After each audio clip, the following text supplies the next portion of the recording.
সবজি বিক্রেতার পাশে দাঁড়ালেন সবজি বিক্রেতারাই।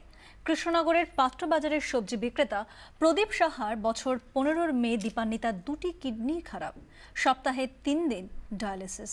চিকিৎসকের জবাব, দ্রুত বদলাতে হবে কিডনি।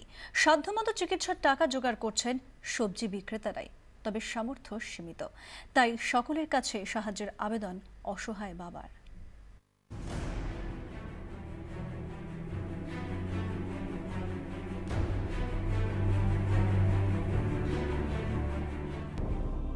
এবছর মাধ্যমিক পরীক্ষা দেওয়া হয়নি কৃষ্ণনগরের দীপান্বিতা।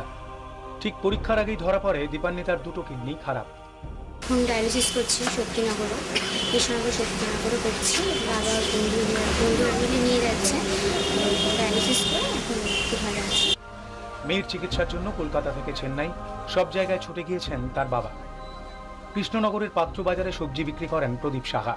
জেলা হাসপাতালে সপ্তাহে 3 দিন ডায়ালিসিস করাতে হয় দীপান্বিতার। চিকিৎসকেরা জানিয়েছেন দ্রুত বদল করতে হবে কিডনি। মেয়েকে সুস্থ করে তুলতে কিডনি দেওয়ার সিদ্ধান্ত নিয়েছেন মা নন্দিতা সাহা, কিন্তু খরচ বিস্তর। সাধ্য মতো সেই টাকা জোগাড়ের চেষ্টা করছেন সবজি বিক্রেতারাই। তো সব জায়গায় গিয়ে কোনো জায়গায় সারা মিলিনি, কেউ এগিয়ে আসেনি।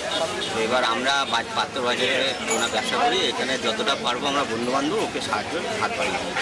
আমরা সব ক্ষুদ্র ব্যবসায়ী, যতটুকু পারছি তাতে তো চিকিৎসা ভার সমস্ত সম্ভব নয়, যার জন্য আরো চারদিকে সবার আর্থিক সাহায্যের জন্য আমরা সবাইকে আবেদন করছি।